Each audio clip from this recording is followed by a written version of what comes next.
안녕하세요. 까치살모입니다. 오늘도 몇 가지 소식을 전할까 하는데요. 그 전에 앞서서 제가 요즘 한화에 관한 소식을 몇 번 전했더니 이번에는 제가 한화의 편을 든다고 이야기하는 분들이 몇 분 있더군요. 아마 제 영상을 오래 보신 분들은 알겠지만 제가 한화를 두둔하던 사람입니까? 얼마 전까지 저는 계속 한화가 우리 방산업계를 뒤흔들고 있다고 비판을 했었고요. 그 당시에는 너무 한화만 비판한다는 이야기를 듣기도 했습니다. 그런데 이번에는 또 반대로 한화의 홍보성 뉴스만 전한다는 식으로 이야기하는데 그럼 제가 어떻게 해야 할까요? 저는 그런 거 전혀 관심도 없고요. 있는 사실 그대로만 전할 뿐입니다. 어떤 목적을 가지고 영상을 제작하지 않고 누군가를 위해서 영상을 제작하지도 않습니다. 그 점만은 분명히 알아주셨으면 고맙겠습니다. 그럼 다시 본론으로 돌아와서 오늘은 총 3가지 소식을 전할까 하는데요. 그 첫 번째 소식은 바로 한화 측에서 천무 3차 양산을 발표했습니다. 이번 계약 금액은 3,430억이라고 하고요. 이번 계약분은 바로 우리 군이 보유한 MLRS를 대체하는 물량이라고 합니다. 제가 여러 번 이야기했지만 우리나라는 미국으로부터 수입한 MLRS 58대를 운용하고 있으며 그 중에서 48대가 기본형인 ME70이고 나머지 10대는 ME70A1인데요. 바로 이걸 대체하는 사업이라고 합니다. 물론 그렇다고 이번에 천무를 58대만 생산하는 것 아니고요. 천무의 대당 가격은 대략 30억으로 알려져 있기 때문에 이번 양산 수량은 대략 100여 대 정도라고 추정할 수 있습니다. 현재 우리 군은 이미 1차와 2차 양산을 통해서 대략 200여 대의 천무를 보유하고 있고 이번에 생산되는 3차 양산이 완료되면 원래 우리가 보유하기로 예정했던 300여 대가 전부 배치되는 것입니다. 이번에 한화와 계약 내용을 보면 이번 계약은 2026년까지이며 그래서 결론은 2026년까지 우리의 천무 300여 대의 배치가 일단락되는 것입니다. 그럼 우리 군이 보유하는 다련장은 천무 한 가지로 통일되는 것입니다. 한마디로 이미 2차 양산을 통해서 구룡은 전부 퇴역한 것이고 이번 3차 양산을 통해서 MLRS도 퇴역하게 되면 우리 군은 앞으로 다련장은 천무만 보유하게 되는 것입니다. 그런데 이 뜻은 에이테킴스도 2026년까지 전량 퇴역한다는 건데요. 아직 전술탄도미사일2가 실전 배치되려면 몇 년 더 있어야 하는데 이리 조기 퇴역해도 되는지 모르겠습니다. 전술탄도미사일2는 2027년까지 개발해서 2029년에 실전 배치하는 것으로 알고 있는데 그럼 3년간의 공백이 생기게 됩니다. 그러나 물론 우리나라에는 이 공백을 메꿀 다른 무기가 있기는 합니다. 그건 바로 현무투비로 이 미사일은 사거리 500km에 에이테킴스처럼 집속탄을 탄두로 가지고 있기 때문에 현무투비로도 에이테킴스가 하던 임무를 완전히 대신할 수 있기는 합니다. 다만 에이테킴스와 현무투비는 소속되는 부대가 다르고 그래서 주어진 임무도 다릅니다. 현무투비는 미사일 사령부에 배치되어서 주로 전략 목표를 공격하는 것에 반해서 에이테킴스는 화력여단에 배치되어서 대화력 전이나 적의 장사정포의 공격에 사용되기 때문입니다. 그리고 무엇보다도 현무투비가 우리의 전술탄도미사일보다 훨씬 비싸고요. 그래서 분명 성능적으로는 현무투비가 충분히 에이테킴스의 임무를 대신할 수는 있지만 배치된 부대가 다르고 주어진 임무가 다르기 때문에 문제라고 생각을 합니다. 솔직히 일이 된 건 바로 전술탄도미사일 1의 배치가 3년가량 늦어졌기 때문인데요. 원래 전술탄도미사일 1은 2018년부터 양산할 계획이었지만 이게 중간에 항법장치가 변경되고 그리고 한화공장에서 폭발 사고까지 발생하면서 3년 정도 지연되었고 그래서 2022년부터 생산을 시작했습니다. 그로 인해서 전술탄도미사일 사업들이 전체적으로 3년씩 지연되면서 생긴 문제인데요. 그래서 저는 당연히 에이테킴스의 퇴역도 3년 늦어질 줄 알았지만 이건 원래 계획대로 가는 것 같습니다. 그나마 이번 천무 3차 양산도 한화 측의 말에 따르면 방사청의 발주 지연으로 양산 일정이 늦어진 거라고 합니다. 물론 저번에 북한이 대구경 방사포를 발사했을 때 우리 군은 그 대응 조치로 현무투비를 발사해서 북한의 사거리 400km의 대구경 방사포의 대응 무기가 현무투비임을 보여줌으로써 현무투비가 일부 북한의 장사정포 대응에 사용될 수 있음을 보여주기도 했기 때문에 현무투비가 에이테킴스의 임무를 대신한다고도 할 수 있습니다. 그런데 저도 이번에 좀 궁금한 점은 이번 3차 양산에 생산되는 천무는 과연 그 형식이 어떻게 되냐는 것입니다. 최근에 사우디아라비아에서 군사 퍼레이드를 하면서 천무가 등장했는데요. 이번에 사우디에서 등장한 천무는 기존 우리 군이 보유하는 천무와 다르게 우리가 폴란드에 수출하기 위해서 개발한 호마르 K와 동일한 발사대를 탑재하고 있었습니다. 사우디는 우리나라로부터 천무를 도입했고 당연히 전술탄도미사일을 운용할 수 없는 천무원을 도입한 것으로 추정되었는데요. 이번에는 전술탄도미사일을 운용할 수 있는 호마르 K와 동일한 발사대를 장착한 모델이 퍼레이드에 등장한 겁니다. 그래서 사우디가 천무의 개량 내지는 천무에 추가 도입을 하고 있음을 알 수 있었는데요. 저의 짐작으로는 사우디가 천무 1차 도입을 한 지가 얼마 안 되었기 때문에 저는 사우디가 천무를 추가 도입한 거라고 예상을 하고요. 아무튼 이런 식으로 추가 도입한 천무가 전술탄도 미사일을 운용할 수 있는 속칭 천무2였습니다. 그렇다는 건 이미 우리 한화에서는 천무2의 양산을 시작했다는 것인데요. 그럼 우리의 천무 3차 양산은 전술탄도 미사일을 운용할 수 없는 천무1일까요? 아니면 전술탄도 미사일을 운용할 수 있는 천무2일까요? 솔직히 지금 시점에서 우리가 3차 양산에 천무1을 양산한다는 건 바보 같은 짓이겠죠. 당연히 3차 양산은 전술탄도 미사일을 운용할 수 있는 천무2여야 할 것이라고 봅니다. 아무튼 그래서 이번에 있는 3차 양산으로 우리의 천무 생산은 일단락되는 것인데요. 당연히 4차 양산은 기본형 천무가 아닌 천무3가 되리라 봅니다. 그리고 두 번째 이야기는 제가 몇 달 전에 조만간 우리나라의 장거리 레이더의 개발이 완료될 거라고 했었는데요. 드디어 우리나라의 장거리 레이더의 개발이 완료되었다고 합니다. 그럼 장거리 레이더란 무엇이냐? 쉽게 이야기해서 방공식별구역을 감시하는 레이더입니다. 지금 우리나라의 방공식별구역이 일본과 중국과 일부 겹친다는 건 여러분도 잘 아실 겁니다. 바로 그걸 감시하는 레이더인데요. 당연히 그래서 우리나라의 주요 지역에 배치되어 있고 울릉도의 나리분지에도 배치되어 있습니다.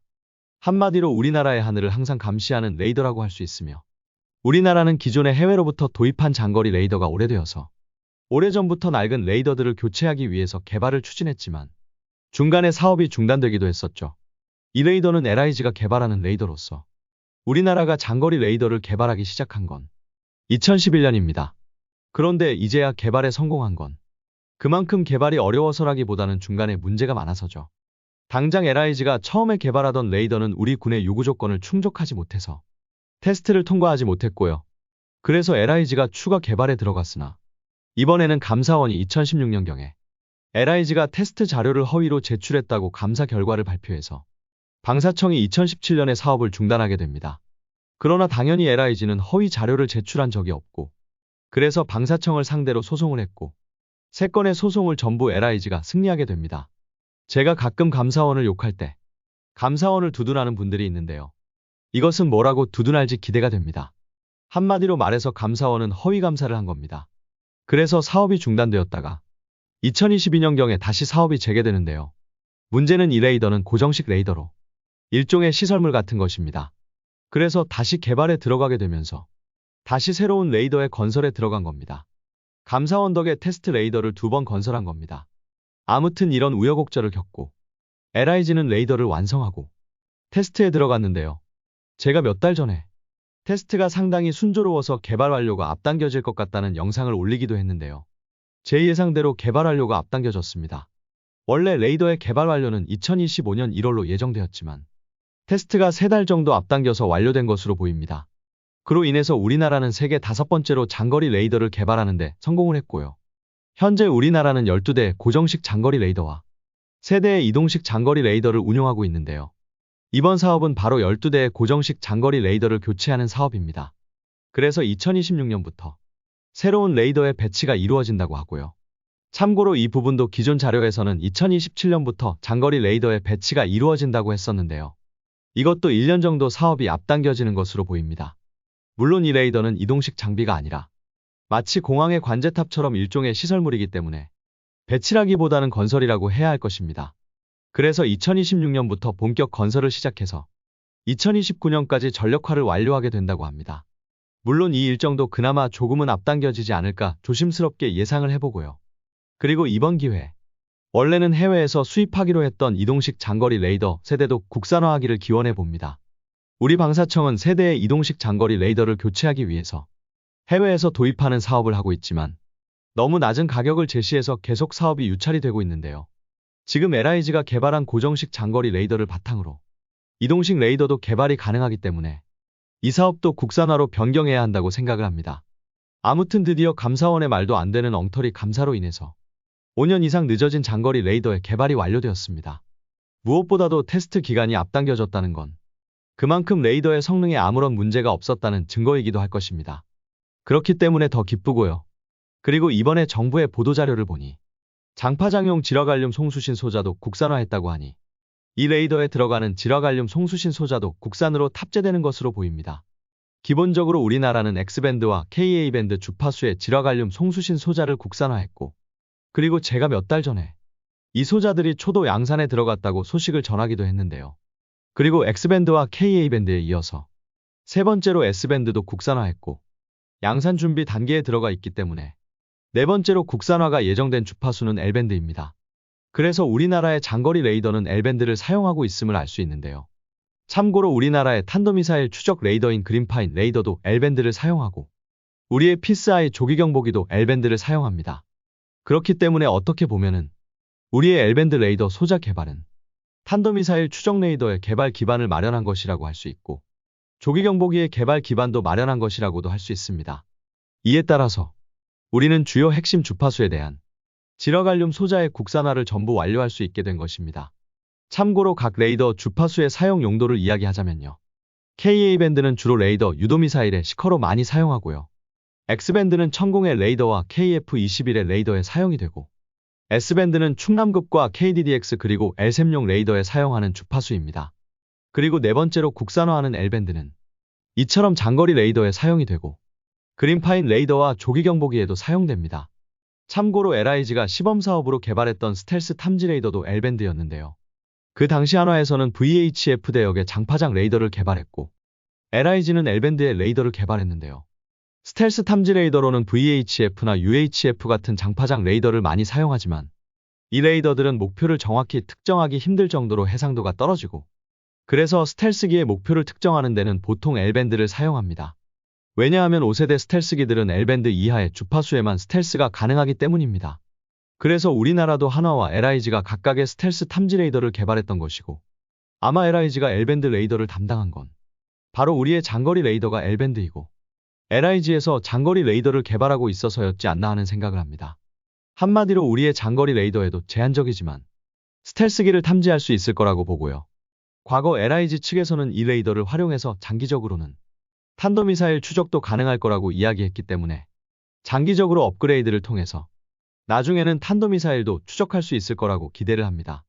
참고로 이번에 이 레이더의 탐지거리는 발표되지 않았지만, 과거 2012년경에 LIG가 개발하던 장거리 레이더의 탐지거리가 400km였고, 이번에 개발된 레이더는 기존 레이더에 비해서 탐지거리가 20% 정도 향상되었다고 이야기를 했기 때문에 탐지거리는 대략 500km로 추정이 됩니다.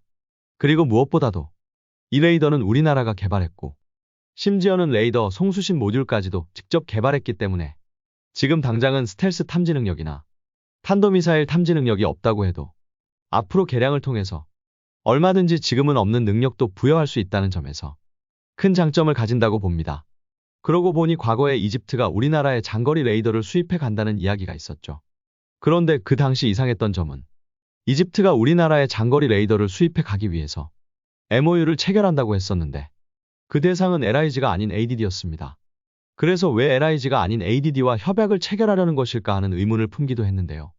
그러나 그 후로는 추가적인 이야기가 나오지 않아서 실제로 이집트와 ADD가 MOU를 체결했는지, 그리고 이집트가 수입해가는 레이더가 우리나라의 장거리 레이더인지도 확실하지는 않습니다. 그러나 분명한 건 특히 인구에 비해서 넓은 국토 면적을 가지고 있어서 방공식별구역 감시에도 지장이 많은 중동 국가들에게도 우리의 장거리 레이더는 상당히 구미가 당기는 상품일 거라는 것입니다. 그래서 이집트가 아니라고 해도 이 레이더는 여러 나라에 수출이 되지 않을까 하는 생각을 해봅니다. 그리고 오늘의 마지막 소식은 바로 KDDX의 함정 전투체계 지상시험장이 건설된다는 이야기입니다. 여러분들 이지스 어쇼어라고는 많이 들어보셨을 겁니다. 이지스 어쇼어라는 건 쉽게 이야기해서 육상에 이지스 시스템을 배치해서 탄도미사일을 요격하는 시스템인데요. 그것과 비슷한 시험장이 우리나라의 삼척해양연구센터에 들어선다고 합니다.